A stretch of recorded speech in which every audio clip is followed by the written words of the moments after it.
Hello everyone and welcome back to the online class of the Crescent School History class 9th, and the chapter is French Revolution and the topic is outbreak of revolution.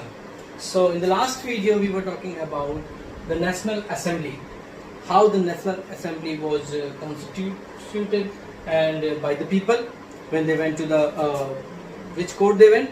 This is my question. So the answer is they went to the tennis court, not to play, actually to make a constitution, to create a constitution, और ऐसा constitution जो राजा को भी अपने control में रखे. तो यहाँ पर अभी तो हम देख रहे थे कि किस तरीके से राजा के पास वो लोग गए. राजा ने उनको बोला ठीक है मेरे को टैक्स इम्पोज करना है, लेकिन टैक्स इम्पोज करने से पहले ही विवाद हो गया वोटिंग राइट्स पे. और वोटिंग राइट्स के लिए जब राजा ने सबको परमिशन नहीं दिया, वो कहता था कि थर्ड स्टेट का टोटल मिला के सिर्फ एक ही वोट होगा, तो वो लोग वहां से अपोज किए राजा को और उसको बॉयकॉट करते हुए चले गए पास में अवेलेबल एक टेनिस कोर्ट पे. वहां पे इकट्ठा हो गए, कसम खा लिया कि यहीं पर बैठे बैठे हम एक संविधान, एक कॉन्स्टिट्यूशन बना देंगे. तो राजा ने डेफिनेटली नेशनल ये आपका नेशनल असेंबली को रिकॉग्नाइज किया, न माना, न ही उनके बनाने वाले संविधान को भी वो मानने वाला था. राजा अपने जिद पे अड़ा हुआ था. और मैंने पढ़ा था कि किस तरीके से फर्स्ट एंड सेकंड स्टेट से भी आम जनता को थर्ड स्टेट को सपोर्ट मिला था कॉन्स्टिट्यूशन को बनाने में, फॉर्म करने में. तो यहाँ पर हमें सबसे पहले पढ़ना था आज के वीडियो में कि जब नेशनल असेंबली काम कर रही थी टेनिस कोर्ट में कॉन्स्टिट्यूशन पे, राइट, तो उस टाइम में बाकी की जनता, जो आम जनता है थर्ड स्टेट, वो लोग क्या कर रहे थे, फ्रांस के बाकी के हालात कैसे थे, क्या एकदम से स्टेबल था, सब कुछ पहले जैसा एकदम नॉर्मल चल रहा था, या कुछ बदलाव थे. तो एक्चुअल में फ्रांस बहुत ज़्यादा अनस्टेबल था, राइट. क्योंकि हमने मेगा पढ़ा है कि हमें स्टेट जनरल की मीटिंग राजा ने रखी थी. स्टेट जनरल की मीटिंग में जैसे कि वोटिंग राइट्स को लेकर इश्यूज हो गए थे. तो फिर उस टाइम में क्या होता है, फ्रांस में बहुत ज़्यादा अनस्टेबल माहौल था. उस टाइम में वो जो ईयर गुजरा वो हार्श विंटर का था, मतलब बहुत ज़्यादा ठंड पड़ गई थी. उस वजह से जब भी मौसम गड़बड़ होता है, बहुत बारिश हो जाए, बहुत ठंड पड़ जाए, तो क्या होगा, डेफिनेटली हमारा हार्वेस्ट पे असर पड़ेगा. तो बहुत ही पुअर हार्वेस्ट हुआ, बहुत बुरा हार्वेस्ट हुआ. और बहुत बुरा हार्वेस्ट का रिजल्ट ये हुआ कि कंट्री में क्राइसिस हो गई. क्राइसिस हमारी जो रिक्वायरमेंट है ब्रेड्स की, उसको पूरा करने की. अब यहाँ पर जब भी ऐसा कुछ बुरा होता है किसी भी देश में, तो बहुत पैनिक स्थिति हो जाती है. और वो स्थिति में क्या होता है कि एक जो बहुत गरीब लोग होते हैं उनके पास खाने का ही नहीं होता, और जो सोसाइटी के जो मिडिल क्लास लोग होते हैं ना, अभी जैसे कि लॉकडाउन लगा इंडिया में, तो क्या हुआ होगा आपने पता क्या एक्चुअल में हुआ क्या था. अगर आपके आसपास कोई भी जनरल स्टोर है तो आप उससे पूछना, वो आपको बताएगा कि लॉकडाउन का अनाउंसमेंट पे जिसके पास पैसे थे वो लोग इतना भीड़ लगा लिए, जो अवेलेबल है शॉप पे, शुगर या फिर राइस या फिर सीरियल्स या फिर जो भी अवेलेबल उनकी नीड की है, इवन मैगी तक के, कुछ नहीं छोड़ा, सब ले लिया. और इवन जो लोग डेली वाले हैं, जो थोड़ा ही उस टाइम पैसे या उनको पैसे का इंतजाम करना पड़ता अपने बॉस से या जैसे भी, वो नहीं ले पाए उस टाइम. और जब उनके पास कैसे भी करके पैसे आए होंगे तो शायद स्टॉक भी नहीं अवेलेबल था, और अगर स्टॉक अवेलेबल भी था तो इस क्राइसिस की वजह से, इस पैनिक सिचुएशन की वजह से उस चीज़ों का रेट जनरल स्टोर वालों ने दाम बढ़ा दिए. तो same happened in the France. Bad harvest की वजह से जो क्राइसिस ब्रेड की हुई थी, उसमें कुछ लोगों के तो ऐसे हालात थे कि वो नहीं ले सकते थे. कुछ लोग जिनके पास पैसे थे वो एक्स्ट्रा अपनी ज़रूरत से ज़्यादा खरीद लिया उन्होंने. इस सिचुएशन में कभी कभी ऐसे होने लगा जब लोगों के पास खाने को नहीं था, तो वो ब्रेड्स की दुकानों पे लड़ाइयाँ होने लगी, चोरी होने लगी, झगड़े होने लगे. तो यहाँ पर राजा ने देखा कि लोगों में बहुत ज़्यादा आक्रोश हो गया है, इसको कंट्रोल करने के लिए कहीं ना कहीं मुझे सेना की आवश्यकता है. Then the king asked for troops in the town, and troops को, सैनिकों को यहाँ पर बुला लिया गया. यहाँ पर हम वापस से आते हैं सबसे पहले वीडियो पे, जब हमने पढ़ा था कि राजा ने सैनिकों को बुलाया और लोगों को लगा कि राजा हम पे हमला करने वाला है. In the reaction of that लोगों ने ही बेस्टाइल पे हमला करके हथियारों को कब्जे में लिया, 7 प्रिजनर्स को आजाद भी कराया. याद आ रहा है. तो ये कुछ वही टाइम आने वाला है। मैं पढ़ा था ना हमने स्टेट जनरल की मीटिंग, उसके बाद ये वही टाइम आ रहा है जब भी राजा ने सबसे बड़ी गलती की, और इवन उस टाइम में जो एक बहुत बड़ी अफवाह फैल गई जो राजा के लिए बहुत खतरनाक साबित हुई, वो थी ट्रूप्स इन द टाउन। जब सेना आई आपके कस्बे में, पेरिस में, और लोग जो है रोड पर हंगामे करने लगे उसके खिलाफ, जब लोगों के अंदर डर आया, लोगों को लगा कि इससे हम पे हमला हो सकता है, तो उस रिएक्शन में खुद जो ट्रूप्स है वो बेस्टाइल पे हमला कर देती है और उस फोर्ट से तमाम साथ जो वहाँ के कैदी थे उनको आज़ाद कराती है और वहाँ के कमांडर को भी मार देती है। तो यहाँ पर अब हम देखते हैं कि अब पीजेंट्स करते क्या क्या है। यहाँ पर एक बहुत अलग ही खौफ का माहौल हो गया था, लोगों में क्या गुस्सा भी था, लोगों में क्या कहते हैं रूमर्स, अफवाह भी बहुत सारे फैल रहे थे।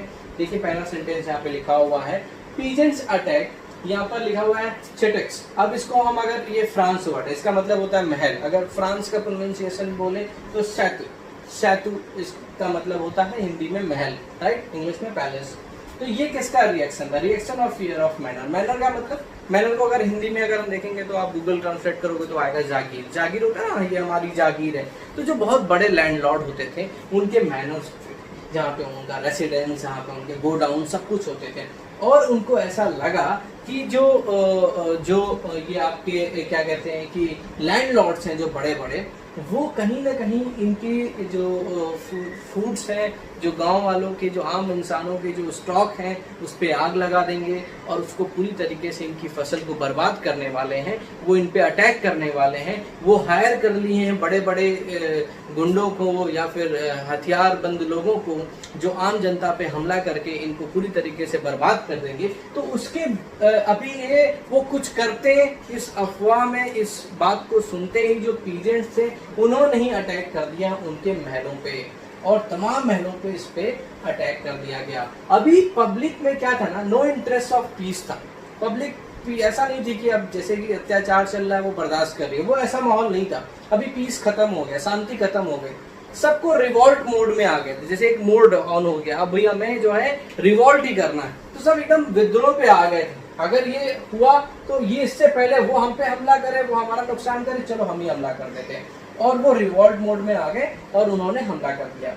सेम यहाँ पर देखते हैं, जब ये सब माहौल चल रहा है, राजा ने यहाँ पर सैनिक बुलाया, बेस्टाइल में हमला हो गया, लोग जो हैं वो बेस्टाइल के कमांडर को मार देते हैं, हथियारों को कब्जे में ले लेते हैं। सेम जो लैंडलॉर्ड्स थे उन पे अटैक हो रहा है। उन पे अटैक होने का रीज़न ये है कि एक अफवाह फैली कि वो आम पीजेंट्स पे अटैक करने वाले हैं। तो इस तरीके से पूरे फ्रांस का जो एक माहौल था, जो कंट्री का पूरा माहौल था, वो एकदम अनस्टेबल था। वो देखने में हर जगह से सिर्फ लड़ाई, रिवॉल्ट, विद्रोह के न्यूज़ेस आ रहे थे।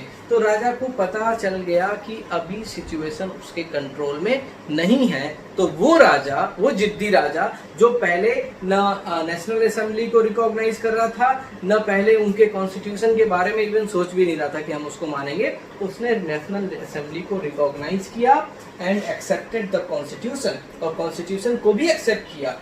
और यहाँ से फ्रांस की पूरी सिस्टम ही बदल गई। मतलब राजा जो है खुद अपनी पावर को डायल्यूट कर लिया। इसको एक्सेप्ट करने के बाद राजा की जो सुप्रीम पावर जो थी, जो एक कहते थे ना कि एक डिवाइन पावर, ईश्वरीय शक्ति से जो राजा चल रहा, अपने हिसाब से चला रहा, वो अपने आप ही रिड्यूस हो गया, खत्म हो गया, और कॉन्स्टिट्यूशनल मोनार्की आ गया फ्रांस में, राइट। तो अभी आप यहाँ पर राजा ने जब एक्सेप्ट किया है तो फिर उसके बाद क्या होता है, नेशनल असेंबली जो है तुरंत एक नए नए रूल्स लेके आती है, ठीक है। और उसके अकॉर्डिंग जो सबसे बड़ा लॉस होता है, वो पहला लॉस होता है क्लर्जीज का। हमने पढ़ा ना, क्लर्जीज को पावर मिली थी, वो क्या करते थे, वो भी टैक्स वसूलते थे, उनके टैक्स का नाम था थे। तो ये टैक्स क्या होता था, यही आपका होमवर्क है, ये आपको पता है कि, तो आपको बताना है कि ये जो तित नाम का टैक्स था ये क्या था, इसमें क्या लिया जाता था। दिस इज योर होमवर्क जो आपको कमेंट बॉक्स में टाइप करना है। तो सबसे पहले नेशनल असेंबली ने इस पावर को क्लर्जी से हटा के अपने कंट्रोल में ले लिया, और जो ये टैक्स लेती थी इसको पूरी तरीके से यहाँ पे आप देख सकते हैं खत्म कर दिया गया, एबोलिश कर दिया गया। तो हम समझ गए कि किस तरीके से जब नेशनल असेंबली आती है अब जब राजा कॉन्स्टिट्यूशन मोनार्की को एक्सेप्ट कर लेता है तो किस तरीके से नेशनल असेंबली पूरे पावर को अपने कंट्रोल में रहती है। अब सुप्रीम पावर में नेशनल असेंबली है और वो चलेगी कॉन्स्टिट्यूशन के हिसाब से, और वो तुरंत ही लुइस 16 के जो सपोर्टर्स थी, जो क्लर्जीज, इनके सारे पावर्स को रिड्यूस कर देती है। फिर वो उन पे, आपको पता है ना कि ये क्लर्जीज थे कौन, ये सेकंड स्टेट है। क्लर्जी वही है जो चर्च में जो सुप्रीम पावर पे हैं। तो ये उन लोगों को, उन सारे लोगों के पावर्स को रिड्यूस करने के साथ साथ हमने पढ़ा था कि इनके पास बहुत ज़्यादा ज़मीनें थी, उनको अपने कैप्चर में ले लेती है नेशनल असेंबली, और वो आम जनता में पीजेंट्स में बांटने का काम करती है। तो आप देख रहे हैं कि बहुत बड़ा चेंज आ रहा है कि अब क्लर्जीज की लैंड्स को डिस्ट्रीब्यूट किया जा रहा है आम आदमियों में, सिटीजन्स ऑफ फ्रांस में, जो कि पीजेंट्स जितने भी थे उनमें डिस्ट्रीब्यूशन का काम चल रहा है। तो अब राजा का क्या होता है, क्या राजा को मार दिया गया? अभी नहीं, अभी आपने वीडियो देख लिया तो आप सोच रहे होंगे कि राजा को कब मारा जाएगा। तो अभी उसमें टाइम है, क्योंकि राजा यहाँ पे समझदारी कर लिया है। यहाँ पे तुरंत उसने जब अपने आप को देखा खतरे में तो उसने कॉन्स्टिट्यूशन को एक्सेप्ट कर लिया है। तो फिर आगे क्या होता है, कैसे कॉन्स्टिट्यूशनल मोनार्की बनती है, और कॉन्स्टिट्यूशनल मोनार्क होता क्या है, उसमें राजा के पावर कितने रहते हैं, या सिर्फ राजा नाम मात्र, जैसे हमारे इंडिया में प्रेसिडेंट होते हैं। तो जो हम प्राइम मिनिस्टर चाहते हैं वो प्रेसिडेंट को करना पड़ता है। इन द सेम वे यहाँ पर कुछ ऐसा ही पोजीशन अब राजा की हो गई थी। वो अथॉरिटी तो थी उसके पास, डिसीजन उसको लेना था, लेकिन डिसीजन लेने वाला नेशनल असेंबली था जिसके थ्रू राजा को कंट्रोल किया जाने लगा था। तो वो हमारा नेक्स्ट वीडियो होगा जब हम फ्रांस के कॉन्स्टिट्यूशनल फ्रांस, मोनार्की फ्रांस को पढ़ेंगे। अभी तक के हमने जो है फ्यूडल सिस्टम फ्रांस को देखा है, अब हम कॉन्स्टिट्यूशनल मोनार्की सिस्टम फ्रांस को देखेंगे। Thank you. लेकिन आप होमवर्क याद रखिएगा, मेरा होमवर्क है जो आपको कमेंट बॉक्स में टाइप करना है, ये टैक्स क्या है और कितना लिया जाता था। ठीक है, तो ये टैक्स कैसे लिया जाता था, कौन लेता था और कितना लेता था, ये आपको कमेंट बॉक्स में टाइप करना है। Thank you.